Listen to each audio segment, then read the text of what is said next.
Hello and welcome to the GSMC Chip Shot Football Podcast, brought to you by the GSMC Sports Network. I'm your host, Manny Maradiege, live today, April 30th, 2024, with another great show planned for you guys today around some more contract talks and a little bit into that draft. And that'll be the first segment on the New York Giants, specifically their general manager, Joe Schoen, giving some reasons as to why they ended up not drafting a quarterback with the sixth pick and why this could be ultimately the best move for them, what I think about it. That's coming up in just a few seconds. Then later on in the show, we'll get into Trey Hendrickson and his trade request, as well as Roger Goodell potentially hinting at maybe adding another week to the regular season, making it 18 games, extending it to that President's Day weekend, how that all fits with the NFL and the way that they're trending.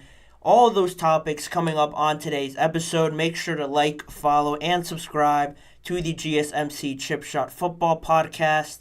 And before I dive into the first segment, one last thing I want to remind you guys is if you have any questions or comments, to please use the tip and donations link you see on your screen, gsmcpodcast.net.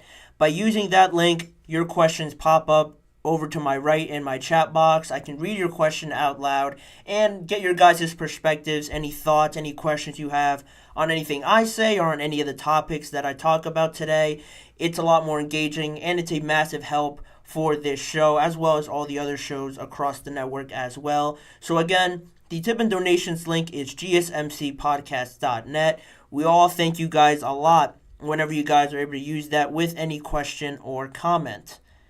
And in saying that, we could start with the New York Giants, and a lot was being said about them around their quarterback, the number 6 pick.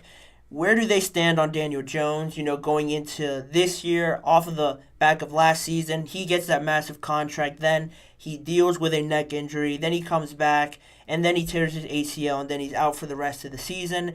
Not that the season had promising looks to it, but, when your starting quarterback goes down, no matter at what point, how far in the development you are as a team, it's going to just deteriorate everything. And that's where the Giants were last year, really just chalking that season up away. And now they head into this year, and there was all those talks about Daniel Jones, his contract, and ironically them having the number 6 pick. Do they use it again on a quarterback? Some things to point out, with the 6th pick, Joe Schoen didn't actually draft Daniel Jones with that 6th pick. It was different management, but Joe Schoen is the one that did give Daniel Jones that contract, so you have to believe that there is some trust there with Daniel Jones. He does believe in him to give him a massive deal at that point, especially almost choosing between him and Saquon Barkley to an extent.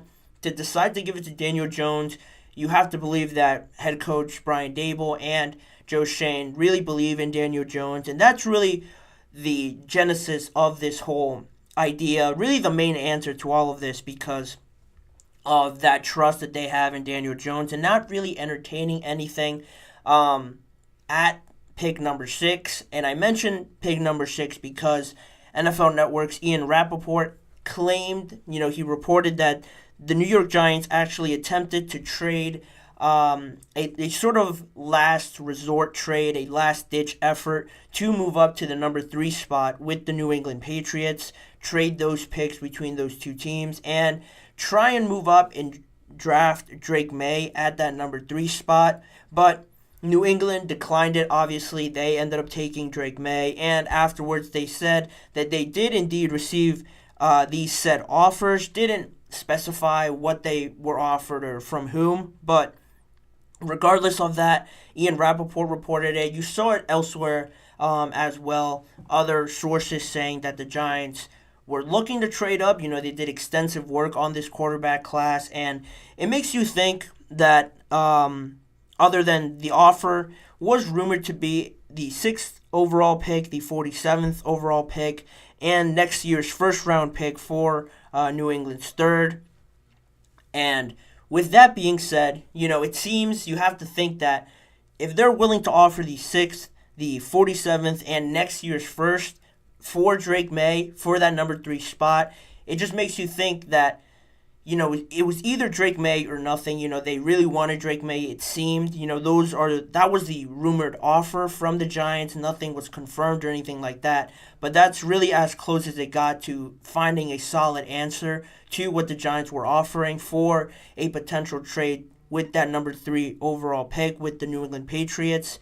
And if they were willing to offer that much to move up there and most likely get Drake May, it seems like their mindset, Joe Schoen and Brian Daboll, seemed like they were all in on Drake May. You have to believe that they really liked him for whatever reasons, talent, arm talent, whatever they felt that he excelled at better than all the other quarterback prospects in and around that spot.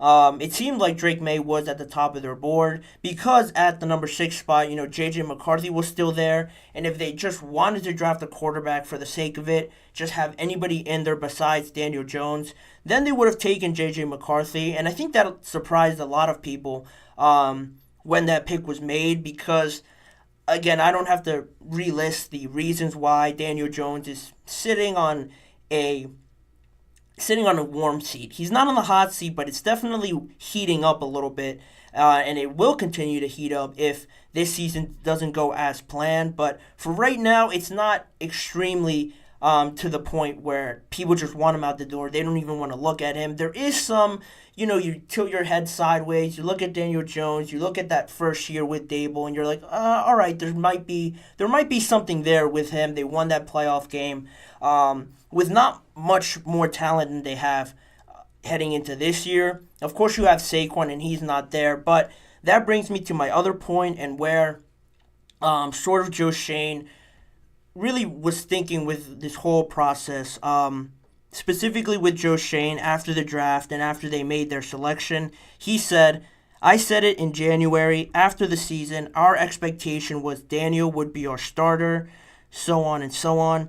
That's where we are, and that's how well we'll move forward this season. Mentioned that Daniel Jones being under contract for another 3 years. He didn't say he played a role, but he brought it up, so you have to think that that is something that they consider. Not the most logical thing to do with so much time being left on that contract, that 4-year deal. A lot of money is being paid to Daniel Jones, so it wouldn't make the most sense to just move on from him a year after. And that carries on to their new vision, the way that they decided to go with drafting Malik Nabers. And I just thought this, to me, made the most sense. Malik Nabers at that pick, you already sort of had your hands tied with the contract you gave Daniel Jones. You can't just back out of it like there won't be any repercussions. You knew what would happen with Saquon, with the team. If you gave this contract to Daniel Jones, you really were putting all your eggs in that basket to see him develop at least a year or two more. At least 2 years. Give the guy 2 years in this deal that you ended up deciding to give him instead of Saquon to see what he looks like. And by doing that, you have to try and surround him with the best weapons that he can. The offensive line is still a work in progress, but regardless of that, get him somebody to throw to, somebody reliable. They brought in Darren Waller a year or two ago, and he unfortunately has suffered with medical problems, health issues, just staying healthy on the field, and he could have been a great weapon, but, just being on and off the field, that inconsistency really doesn't help a young quarterback. Then, outside of that, you don't have too many solidified reliable options that Daniel Jones could really throw to. And that's where Malik Nabers comes in. I think overall, with Malik Nabers, one of the safest picks in this draft to whoever got him. I think just like Marvin Harrison, I mentioned him being pro-ready. I think Malik Nabers was just as pro-ready, or if not, just a little bit below Marvin Harrison. It's too similar to Odell Beckham Jr. and really just all those LSU wide receivers, honestly. There's something about him, coming in from LSU. They've produced Justin Jefferson, Jamar Chase, Brian Thomas this year, Malik Nabers, Odell Beckham, Jarvis Landry. I'm sure I might have missed somebody, but those are the ones in recent memory. And all of them have been very good, if not exceptional, in the league. I think Malik Nabers is no different. Reminds me a lot of Odell Beckham Jr. And you look at that time with Odell Beckham, Saquon Barkley was still there. Great talent, added a lot. You bring in Malik Neighbors, which would have been great if they kept Saquon, but, that's already done. You bring in Malik, and it's going to, for sure, help out Daniel Jones. It's really night and day when the quarterback knows he has a really valuable wide receiver one there to throw to. He could really trust in him. And that's something now that the Giants are sort of shifting into, trying to find the best way to get the best out of Malik Neighbors and so on, who they added this offseason, and just really tailoring everything around getting the best out of them and then living with the results because they're just trying to get the best out of their players. On that topic, Joe Schoen, continued to talk about it, and he said, Brian Daboll is one of the better ones I've been around. It's not his system, like we are going to run this square peg in a round hole. We are going to go out there and see what routes these guys can run well, what they can do, and really just how they can accentuate really what these guys do best. And that's really the only way that they can go at this point. Yeah, this year might not be a 180-degree turn. They brought in a lot of defensive players, so that surely is going to help this offense to not feel any sort of pressure by trying to score over 20, 25 points per game. If they have a very good defense, which I think they're going to be a very respectable defense with all the pieces that they added, I think it'll alleviate some of that pressure from the offense where maybe you have to score, I don't know, anywhere from, this is tough, anywhere from 14 to 20 points maybe per game. If that defense is really good, I think anywhere from that range could be somewhere where you walk away from the game, walk away from this season, proud of what you did defensively if that all pans out.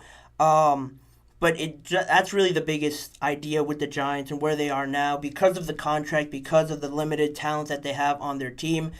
Just getting better. That's really the mindset that they have to go in through. If anybody, Giants fans, have any other expectations than that, competing within that NFC East, yeah, they might be competitive with some games, but you really shouldn't be pushing to challenge that NFC East just yet.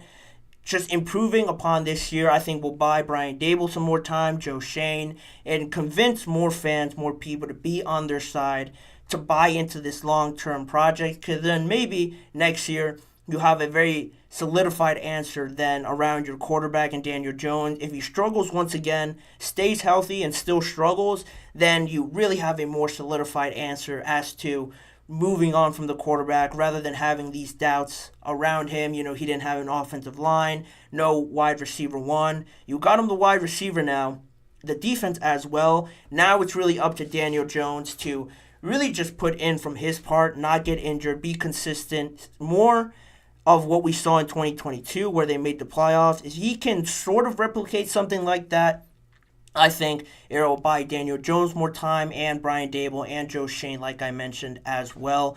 So I don't want to say a lot is riding on this season because my expectations aren't really that high, but there is some sort of pressure there, some element of it that the Giants do have to worry about, more specifically Daniel Jones heading into 2024. But in the meantime, we'll leave that segment there and we'll move on with the show. A lot more stories coming up on today's episode. After the break, we're going to get into Matthew Stafford and the Los Angeles Rams, how Matthew Stafford's contract situation is shaping up, and how the Rams could move forward with him, maybe move on from him after this year. All those possibilities coming up in just a few seconds, so stay with us. We'll be right back after this break. I feel like I'm losing my mind. Is everybody in the world blind? Please, Lord, give me a sign, a sign. I feel like I'm losing my mind. Is everybody in the world blind? Please, Lord, give me a sign, a sign. I wanna be the greatest. Everybody on the fake shit. I look around and feel like everybody is the fakest. I make this every day and I'm impatient, hoping one day I blow up from the basement. Statement, the top is so vacant. I don't hear shit that I think is amazing. Waiting for my day when I'm playing sold out shows for 1,000 faces. Hey, give me that crown, get in my way and to be put down. It ain't your place, all this my town. If I want that shit, then I'll get it right now. I'm losing it, the news if it's some losing shit. A stupid myth. You choose to live or choose to dip. You choose to fight or lose your grip and lose a gift. Oh. I feel like I'm losing my mind. Is everybody in the world blind? Please, Lord, give me a sign, a sign. I feel like I'm losing my mind. Is everybody in the world blind? Moving right along with the show and jumping into the second segment, from one quarterback in New York, we move across the country to another quarterback in Matthew Stafford in Los Angeles. Matthew Stafford arriving in that massive trade that the Rams and Detroit Lions had, switching quarterbacks and exchanging a lot of picks going from the Rams to the Detroit Lions. Overall, big picture, I think both teams can be satisfied with it. And now, with Matthew Stafford, the biggest question and the biggest idea around that trade for the Rams was getting a quarterback in there that can help them take that next step, move forward in the playoffs, and Matthew Stafford did exactly that. Unfortunately, Jared Goff couldn't at that time with the Rams, but Stafford came in, and in his first year came in there, won the Super Bowl just 13 months after he got traded to the Los Angeles Rams. Then, on top of that, winning the ultimate prize, he signed a massive 4-year, $160 million deal in March of 2022. So now, currently, heading towards the end of that contract now, it is rumored, according to NFL.com, that Stafford wants the Rams to adjust his contract right now, so it includes more guaranteed money over the last 2 years of his current deal that I mentioned. And right now, with the way the deal is structured, there is a lot of ifs and a lot of dates that go into it, so stick with me for a few seconds while I try to explain it the best I can. So currently, as it stands with Stafford's contract, he has $31 million guaranteed to him for 2024, but after that, the last 2 years of that, nothing is technically guaranteed. There's not a separate amount of money that's just guaranteed to Matthew Stafford, which is why the reports say that he wants that adjusted. Him getting a little bit older, potential injury, you still want that guaranteed money if you're Matthew Stafford. That's what the report said from NFL.com. But he does have not a technical guaranteed money for or after 2024, but he does have a base salary of $27 million in 2025. And with that base salary, $10 million of that will become guaranteed money at some point in 2024. There's no specific date yet, but at some point during this season, $10 million of his $27 million salary for next year will become guaranteed for the next year in 2025. That's according to Pro Football Talk. And on top of that, Stafford will also have another $5 million become guaranteed money on the third day of the new league year as well in 2025. So if you followed all of that, those numbers and those dates, he could have $15 million be guaranteed to him in 2025 if no restructuring happens with the deal. The Rams just let it right out for the last 2 years. He could still be looking at $15 million guaranteed for 2025. This, currently, the way it's set up right now, allows the Rams to move on from Stafford after 2024 because there is no set amount guaranteed to Stafford after this year. Like I mentioned before, the report, the way it's structured right now, no guaranteed money for Stafford after 2024, but he could have some guarantees if, or I shouldn't say if, because I'm sure the Rams will continue with him throughout this whole year. Potentially he's out his last year, but I don't see them moving on from him at any point this offseason to not allow him to get those $10 million guaranteed from his base salary in 2025. So, in my opinion, the way this is all set up, the way the Rams and the way the situation is just looking, I would anticipate really the Rams owing him that $10 million from his base salary next year as his only guaranteed money. Because now heading into next year, those $5 million could become activated in 2025, but just like we see a lot of times this year with dates for signing bonuses or just for regular bonuses in general, teams try to work out deals to try and avoid those. A few examples this year, Deontay Johnson was owed a bonus for a certain amount of $1 million by this certain date. So you saw the trade talks ramp up a little bit with the Steelers. They ended up dealing him to the Carolina Panthers because that deadline was approaching where they were going to owe him that extra bonus on that contract. He was in a contract year, so that sort of situation, stipulation, will play into these deals getting done. Similarly with Hassan Reddick, he was coming up on a deal. I think it was on April 2nd or April 1st that the Eagles would have owed him if he was still on their team under contract with them, so that you saw the Eagles also move on from Hassan Reddick because he also wanted more money, a different contract, not more guarantees, but a restructuring of his contract as well. The Eagles saw it in their best interest to move on from him this offseason, and this sort of plays into Matthew Stafford as well. He wants a restructuring, he wants more guaranteed money, and there are deadlines. You can't really do anything about it this year, as I said. I believe the Rams are just going to have to owe him that $10 million from his base salary for this year in 2025, but that extra $5 million, I think it will become a deadline for them to try and figure out a move that they could do with Matthew Stafford. Of course, they could release him, but that I'm sure will take a pretty decent cap hit because he has 2 years remaining on his deal. So releasing him might not be the most ideal way of going about it, but it would look a bit more likely next year after everything's said and done, once it's getting closer to the start of the new league year. I wouldn't be surprised if you saw a lot more trade talks starting to surface around Matthew Stafford or just trying for the Rams to move on from him. It has been brought up already to head coach Sean McVay and general manager Les Snead.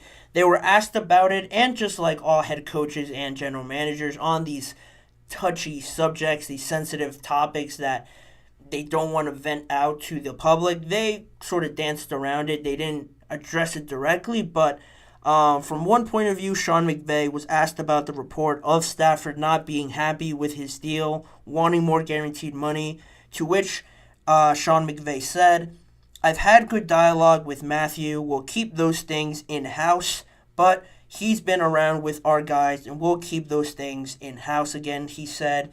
Then he went on and added that they want to make sure really to reciprocate that feeling, that same level of commitment that they think he wants with him, or that they think he wants with them, and just again to make sure that he knows that he's appreciated and that right now at this moment they want Matthew Stafford to lead this team and lead this new group of players, at least for this first year with this new team. They've added a lot of new pieces, and really one of the oldest pieces from that Super Bowl winning team that has been around at least as long as Matthew Stafford was Aaron Donald, and now he retired. So Matthew Stafford is really the only one really left from that team.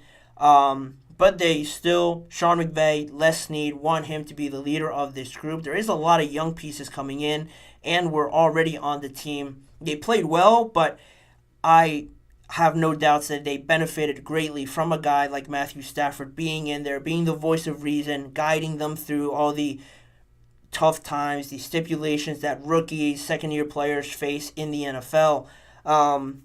It worked out great for them. You saw how it developed with Puka Nacua, Kobe Turner, as well as Byron Young on the defensive side of the ball. All of those young pieces, I'm sure they leaned on Matthew Stafford. Aaron Donald as well last year was a massive help for them. All these teams need someone like that, and Matthew Stafford, the way it is right now, it doesn't look like it's gotten to a point of, negative or any bad sort of feelings there between the two. Just because there's no signs of holdout or displeasure from any of the actions. Sean McVay said that he has been in there working with some of their guys. He hasn't really missed any days to sort of signal that he is trying to hold out for more guaranteed money. He has shown no signs of that. And the only hesitation that the Rams could have around this, potentially moving on from Matthew Stafford if they don't work out a restructuring of this deal to satisfy his needs, but also not overdo it to put them in a salary cap issue.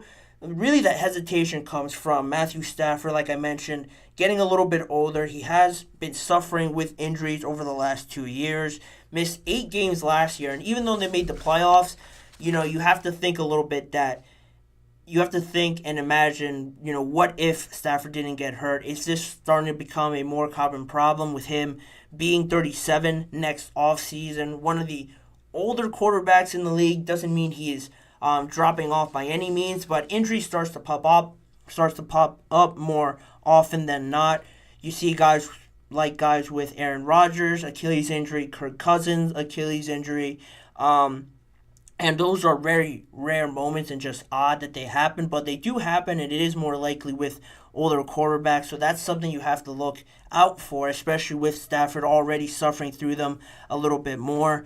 So that's really the only thing that would stop the Rams from restructuring this deal. They seem pretty positive about keeping Matthew Stafford around. He has been good to them.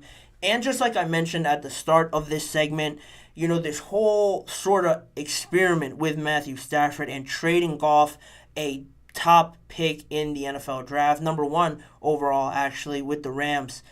It is a big deal to move on from that quarterback, admitting that it might not work out.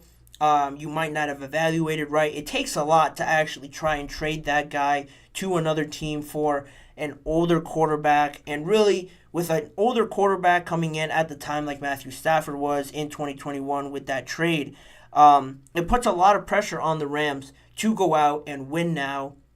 It just reminds me of that meme, that quote that Les Snead had about the draft picks, saying, F them picks. They're trying to win right now. They gave up a lot of their future to go and win right now, and they really achieved it. And on top of that, it really worked out well for the Detroit Lions, seeing how they are right now, how good they've become, how they've built that team around Jared Goff. I can't think of another trade in recent memory that has worked out so well for both teams, with Detroit building this young and up-and-coming team led by Jared Goff, and then the Rams executing their experiment to perfection with bringing in Stafford and winning the Super Bowl right away, getting Aaron Donald the Super Bowl, just really benefiting all the talent that they had at that moment, going all in, and then having it pay off like it did. I think if you move on from Matthew Stafford, you don't have to be questionable about it. You don't have to have any doubts, because this all worked out as you planned. Matthew Stafford comes in, you win a Super Bowl, and you've become a pretty predominant playoff contender from the time he got there up till now. And on top of that, you've been able to build around Matthew Stafford, bring in other young talent to just continue this on and have a good foundation. If Matthew Stafford were to move on, you've built it well enough now that you have a team around it, and it's not as easy as I make it seem, but you would only really need a quarterback like you did in 2021. And it seems like the Rams are willing to make a move at quarterback. They've already done it with Jared Goff, and if they have to do it with Matthew Stafford, I wouldn't be surprised that they don't hesitate to pull that trigger, rip that Band-Aid off, and get a move if it really benefits their team for their future. It doesn't seem like they have really any second thoughts about doing something like that. So I wouldn't put it past the Lions right now, but as it stands, it doesn't seem like there's any movement going on from both ends of the deal. Matthew Stafford seems pretty content, but we'll see how it all pans out as the offseason moves along and how they integrate everybody and heading into training camp, rookie minicamp, and things like that. Heading closer into the season, I'm sure it'll pop up again. I know media will ask them about it once everyone's together. And I can see it going either way, extending, or not extending, but restructuring Matthew Stafford, or just letting it play out and seeing what they have in the future. Something just to keep in mind before I wrap this. The quarterback situations with guys like Tua, Dak on the last year of his deal. I'm not saying it right now that the Rams could get one of these guys, but it is playing out in a weird way where Tua if he isn't franchise tagged, could be out there on the market. Same with Dak Prescott, getting him in his prime, not working out so well in Dallas. A lot of similarities there with Jared Goff and Matthew Stafford. Ironically, with how that situation is so similar with Dak to when it was with Matthew Stafford, things don't fall like that coincidentally. It could be a possibility, I don't know, but that's just something out there for you guys to keep in mind for it to sort of develop and not catch anybody by surprise next offseason. I'll make sure to mention it right now, just so everyone can keep an eye on it for now. It could happen, it could not happen, but that's just something to throw out there. But with that, I will end that segment on that and move on to our second break of today's episode. We'll be right back in just a few seconds. On the other side, we'll get into Trey Hendrickson's contract situation and him most recently requesting a trade from the Cincinnati Bengals. Last week, I didn't get a chance to really dive into it, so after the break, we'll get into that. You're listening to the GSMC Chip Shot Football Podcast. Looking for your daily fix of sports talk without having to pay for it? GSMC Sports Network is available on YouTube. Just search GSMC Sports Network. Get your fix of daily sports talk shows on YouTube. Absolutely free. NFL, college football, NBA, MLB, MMA, UFC, fantasy football, and so much more. GSMC Sports Network has shows running all day long, with new sports shows starting every 2 hours. Just like on your favorite cable sports channel, except GSMC Sports Network is absolutely free. Just search GSMC Sports Network on YouTube to catch one of your new favorite shows, like the GSMC College Football Podcast, Chip Shot Football Podcast, Hoops and Heels Women's Sports Podcast, GSMC Basketball Podcast, and so many more. Check it out for yourself. GSMC Sports Network, now available on YouTube absolutely free. Search GSMC Sports Network on YouTube right now. Welcome back to the show, and to the third segment we go around Trey Hendrickson and him being the most recent Bengal to request a trade. It happened last Wednesday actually. ESPN's Adam Schefter reported it. That he requested a trade in order to try and get a new contract with the Cincinnati Bengals. This comes after 1 month about when T. Higgins requested a trade as well. So you look at the Bengals, you have two of their biggest stars requesting trades. Now, it's not likely that they deal one of them, both of them, definitely not both of them, and maybe either of them at all, because Joe Burrow's coming back.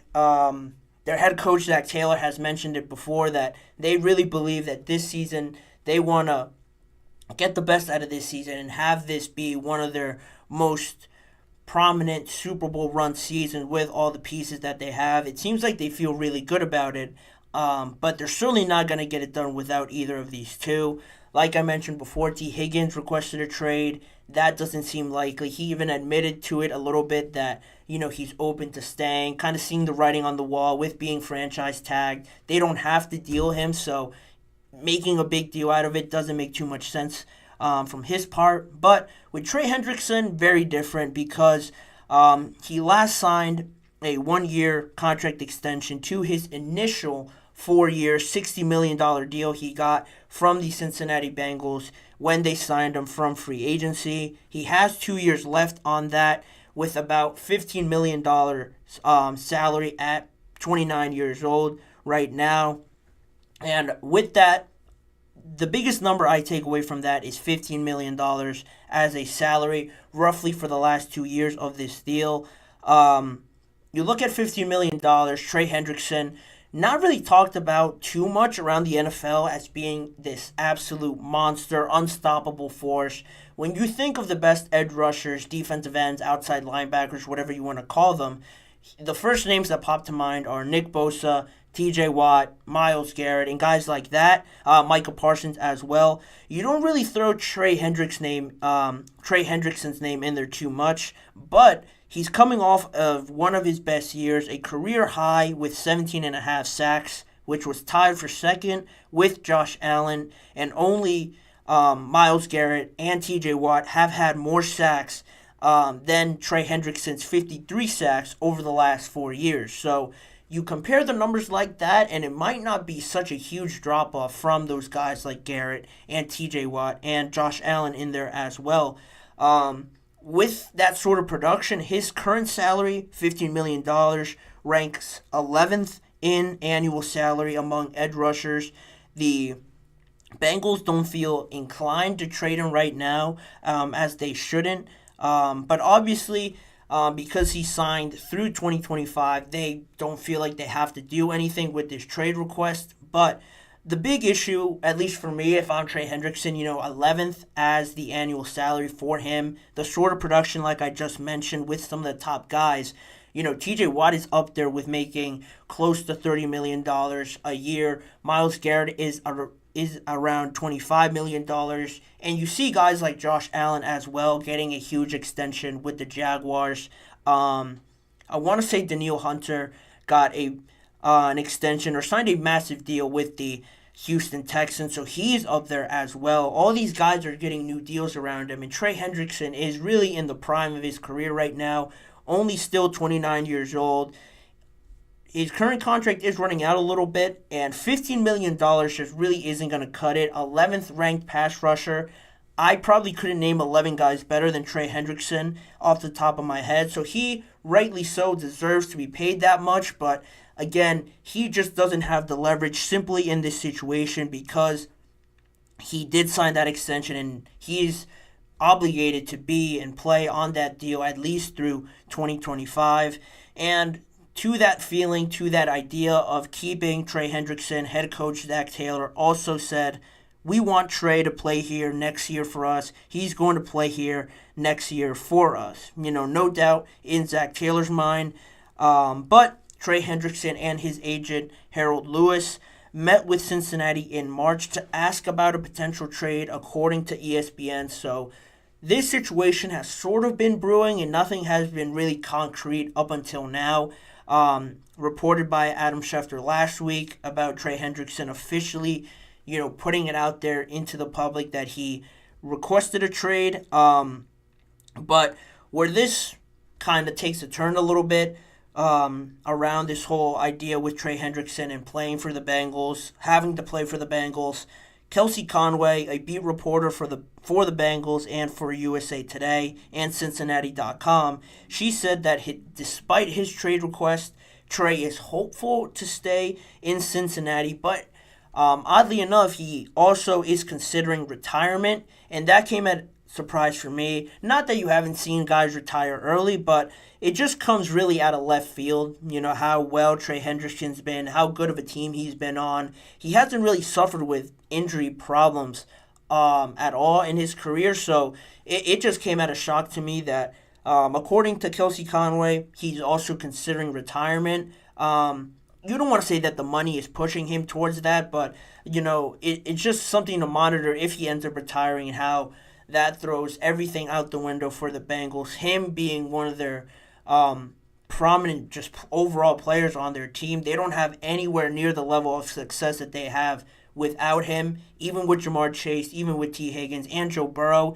he is just as important to the team as is Jamar Chase and T. Higgins. Definitely, you might make an argument for Joe. He's the quarterback and how well he's been, but I'll put Trey Hendrickson up with either of those two other guys and how he has played into all this success that they've had. And also, Trey Hendrickson recently is also coming off of making 3 straight Pro Bowls to add on to these accolades that he just keeps building onto his resume, just proving why he deserves to be paid with some of those top guys in the league. But some positives to take are away from this. Recently, this past Sunday, ESPN's Jeremy Fowler said that Cincinnati and Trey Hendrickson are planning to talk about his contract situation at some point during this week. That is what he reported, and in his words, he said that maybe there's some optimism there that they could work something out, try and work something out. I know the Bengals don't want to lose him, and if they were maybe to be open to the situation of trading him if, the other option is retirement, and I'm sure they don't want to see that. He'll be a hot commodity on the market for any team. The first team that jumps to my mind is the Atlanta Falcons. If he were to be available, I'm sure the Falcons would be one of the first teams to ask the Bengals about, what can be done around this. And if he goes there, I'll take back most of what I said about the Michael Penix trade if they get Trey Hendrickson, but or not the trade, the Michael Penix draft selection in the draft, but that would be right away some teams that I think would benefit from this right away, with the Falcons being one of the highest suitors. And it is surprising, but with the recent trend that the Bengals have had, oddly enough, with some of their players, some of their better players, Jesse Bates, Jonah Williams, being in these contract disputes with the Bengals and just how they've handled it. Jesse Bates had one of the best seasons when he was wanting a contract extension. There were some rough goings of it with Jesse Bates and figuring it all out before he ended up going to the Atlanta Falcons and not re-signing with the Cincinnati Bengals. That is something to keep an eye on. And then Jonah Williams as well, leaving because they weren't happy with their contracts and being franchise tagged and stuff like that. He also decided to move on from the Bengals. And it's not really a trend, so to say, but it is at least a pattern. It happened with Jesse Bates, one of their best players, then Jonah Williams, highly drafted player for them. It is just something to keep in mind, especially with now T. Higgins requesting a trade and Trey Hendrickson as well. Both of them not happy with their contracts based on prior actions with the Bengals. It seems like one of them, both of them, at least none of them for now, are going to move on. But it is something to keep an eye on because the Bengals haven't been on the positive side of how these sort of situations ended up. And one thing that's interesting, sort of like the Dallas Cowboys and their contract extensions, trying to figure it out. Dak saying he doesn't want a lot of money. He doesn't want to be the highest paid quarterback. Then you have CeeDee Lamb sort of holding out. Both of them attacking this situation of getting a new contract in different ways. Sort of trying to one-up each other, looking at it a certain way, and trying to jump the line and being the first ones to get that extension. Dak saying he doesn't want to be the highest paid. Maybe he jumps to the front of the line. CeeDee Lamb not attending their voluntary practices, maybe holding out the whole offseason. Maybe we should put him first because we can't afford to lose him and have him be upset and consider leaving. Those sort of things can relate here a little bit. T. Higgins requested a trade. Trey Hendrickson now requested a trade. So it'll be interesting to see how the Bengals sort of manage that, who they put first, how much money they give whoever they put first, and how that affects the contract talks, negotiations with the next person. To me, it seems like it's hard to put a designation on this, on who I think they discuss with first, who they value more. Probably Trey Hendrickson, just because I think every year there seems to be a lot of wide receivers. There's still a lot of talented wide receivers left on the free agent market that might not give you the same level as T. Higgins. Definitely wouldn't cost as much, so you can kind of balance the books there a little bit and give up T. Higgins if the other option is giving up Trey Hendrickson. I think I would say it's a lot harder to find an elite pass rusher to the level of Trey Hendrickson just in free agency or in the draft. That, I think, is a lot less likely. So, I don't know. It will be fascinating to see what the Bengals do first. If they do anything at all this year, that's the biggest point. They don't have to, but I'm sure they don't want to keep two of their best players angry or feeling some sort of way about the team not appreciating them and stuff like that. I'm sure they'll want to figure out those contracts, but for now, they're not obligated to do anything, so we'll monitor that, I'm sure, the rest of the offseason. I'll talk about it, I'm sure, multiple times as well. But in the meantime, we will put a ribbon in that and move on to the last segment of the show, talking about Roger Goodell and potentially hinting at adding another week to the schedule. Recently, they added a week, making it 17 games. Now he talked about adding yet another weekend and how that could all be beneficial with the Super Bowl landing on President's Day weekend. So, more details on that. What did he say exactly on the Pat McAfee show and my reactions to it after our last break on the show. So stick around. You're not going to want to miss what Roger Goodell said on potential schedule changes coming in the near future.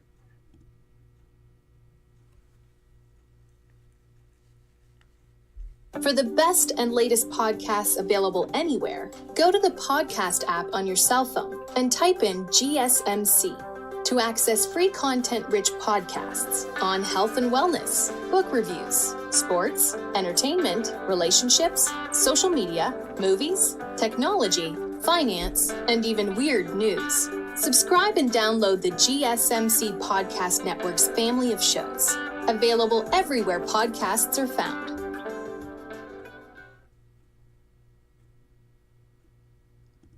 Welcome back to the show. For the last segment, I mentioned talking about Roger Goodell and potentially changing the schedule of the NFL from 17 games to 18 games. So before I get into all the details, I want to remind you guys for one last time on this show, if you have any questions or comments you want to make on any of the topics discussed on today's episode, to use the tip and donations link you see on your screen, gsmcpodcast.net. Using that link, I'm able to see your questions, I can read them on air, and carry on the conversation that way, get a different perspective, and just get a feel of what you guys think or want to know more about on the segment topics. It's more interactive, and I think it is a massive help for this show, as well as all the other shows across the network as well. So if you guys are able to use that link with any questions, it would be greatly appreciated. Once again, the tip and donations link is gsmcpodcast.net. And with that, I can talk about Roger Goodell. He was on the Pat McAfee show last Friday, during technically the day of the start of the second round of the NFL draft. And he talked about this topic around having an 18-game NFL season. That's one thing they talked about while having Roger Goodell on the Pat McAfee show. They brought it up. Most recently, they already changed from a 16-game regular season to a 17-game regular season in 2021, and they actually took away a preseason game from 4 preseason games to now 3 preseason games. We've had that for a few years, and it seems fine. To find a reason why they feel like they have to change it, I didn't really know what the main reason would be, but the idea would really be from Roger Goodell, and he seemed pretty adamant about it, is that it would take away 1 preseason game more, and you'd have 2 preseason games instead of 3, and just add another official regular season game to the schedule. And it all seems great. One of the biggest things that I thought was really cool about this was that it would also make the Super Bowl week move back from the first week of February to the second week, and sort of line up in that President's Day weekend range, the way it's set up now. And it would be cool, just because I'm sure I'm not the only one. I can't be the only one thinking that it's Super Bowl week, you're anticipating the game, you want to watch it. It usually stays up a while if you watch the whole thing through the celebrations, the interviews, and everything. And then you come to the realization, like you have to work the next day, you have school the next day. And it doesn't ruin everything, but, it is just like we have to go do what we have to do and move on with our lives so quick like that. I'm sure a lot of people would want to, have that extra day to go back, react to the Super Bowl more, and just live through it an extra day. I think would be great. But Roger Goodell said on the idea of adding another regular season game, he said, "I think we're good at 17 now, but listen, we're looking at how we continue. I'm not a fan of the preseason. The reality is I'd rather replace a preseason game with a regular season game any day. That's just picking quality. If we get to 18-2, that's not an unreasonable thing." And I don't think it's unreasonable at all as well. With this, the preseason, when it was 4 games, it definitely felt like a drag. It felt like an eternity. Plus, you had the Hall of Fame game as well, so it sort of added like another week. It felt like with the preseason, taking away a preseason game and doing that stuff like that, I'm sure more fans would be inclined to favor that situation. Joe Burrow actually responded to it on X, and he suggested that he would be open to the idea of 18 games, but he threw out the idea of 2 bye weeks in there as well instead of just 1. Roger Goodell reacted to that. He said he would welcome that idea, that it seemed like there was no problem with adding 2 bye weeks to that. So that would mean including the bye week in there and including another week to the regular season and making it 18 games. That would mean that the whole season would be pushed back to the President's Day weekend, like I mentioned, usually on the 3rd Monday of February. And it would be almost like a national holiday if you think about it. No work the next day, that weekend, President's Day weekend. You have the Super Bowl. I'm sure it'll be more notably known as really, like I said, a national holiday, having the Super Bowl there, a whole week leading up to it with Media Week and the Pro Bowl and stuff like that, the NFL honors. It'll feel really like an extended holiday for that period of days leading up to the big game. And then on top of that, you have a whole other day to be off of work or off of school. I think from that standpoint, it is great. I'm sure a lot of people would want to have that this season right away with how positive that all sounds. There's definitely no issue with the fans, but it would definitely take some time. Roger Goodell didn't mention any time period before. It is 18 games. He just said he would be open to it. He would always like to take away a preseason game for a regular season game, like he said, but it would definitely take some time, I believe, with the NFLPA and the collective bargaining, as well as the TV rights deals and all those sort of stuff, ironing all those not problems, but just hurdles you have to go over. It would take some time, as it usually does when you're talking about the business side of things. That would take some more time, but it would be, I think, a positive thing. I think the way it's trending now, you have more games on holidays, really trying to bring more national attention to this entire NFL. The NFL under Roger Goodell has really been trending in this way of finding ways, any different sort of ways to gain more eyeballs and watching these games. Now you have games on Christmas, you have games in Brazil, you're extending your international presence to different countries. You're playing a game on Friday now. This week, like I mentioned, or this year, Christmas is on a Wednesday. You have the Monday games. You have games on Amazon Prime, on Peacock. It seems like they're reaching all these different sort of avenues with Roger Goodell, and over the recent years that this just doesn't seem too far out of the realm of possibility. I would certainly be a fan of it, but there are some questions you have to bring up. You know, how would it affect the trade deadline? They just recently pushed it back 1 week, and how will that change? Are they going to have to revisit that if they make it another week onto the regular season? I'd like it so there would be an opportunity to have the same amount of home and away games. You know, so far with 17 games, you have to, you know, it is an imbalance between home games and away games. So if you add another week, maybe another bye week, it could become an even number of home games and away games. I'm sure depending on who has the international games and stuff like that, you can't get those back. But if you don't have an international game, if you add another week, it sort of balances out having the same number of home games and away games, which is a massive thing that not a lot of people think about. And figuring out that second bye week would be a headache, I'm sure, for anybody to try and figure out, but it's certainly not impossible. Deciding on the timing of each one will be important. You know, some teams have early bye weeks, and if you have an early bye week, when are you scheduled to have the other one? If you have one really early, is the other one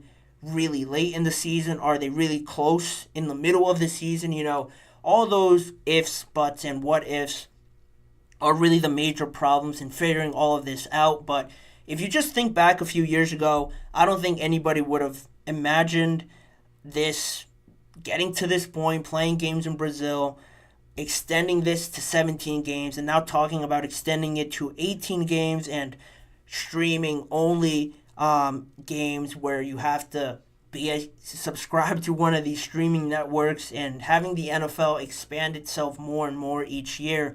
It's something during that interview that Roger Goodell made sure to emphasize, you know, extending out, making this a national, a global sort of presence, growing it in other places, making it more well known, and just growing their game overall. I think is something the NFL can get behind. And doing so like this, of course, you have to watch out for the players and how it affects them on their bodies, adding another week. Second bye week could certainly help that, but it all depends on how you schedule everything, and that's certainly going to take some time, and how other things can change up until that point when you decide that. That all affects all these big decisions when you're talking about changing the layout of a regular season, adding more games, how it affects maybe playoffs and stuff like that. There's a lot of variables around this, but in just simplest terms, the idea of yes, I'm for it, no, I'm against it. I'm certainly for it.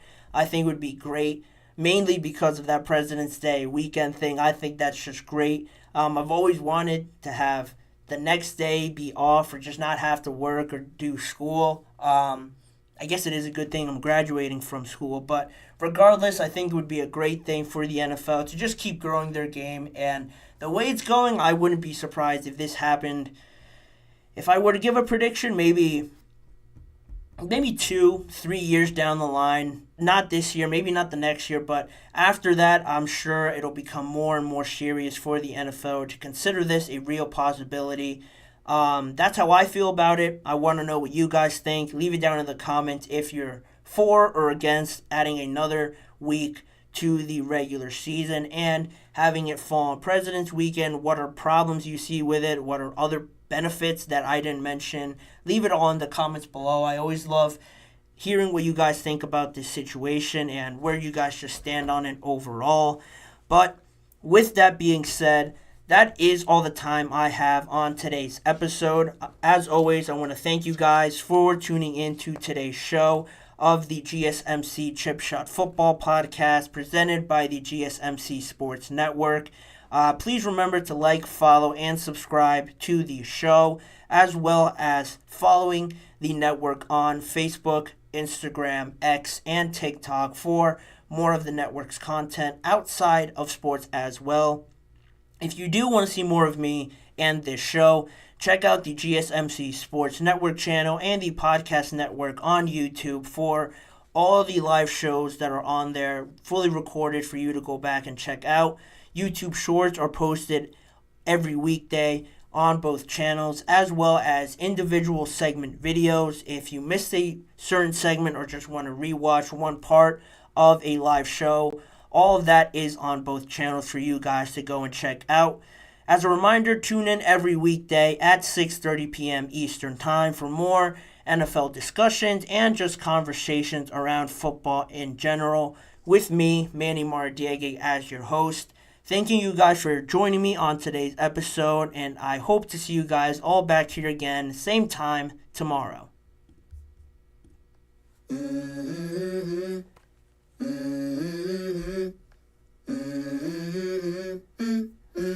Let's go. I wake up to a little bit of drool on my pillow, feel like it's gonna be a bad day. Yeah, I'm tired of shit, and the coffee ain't hit yet, damn, ain't that great.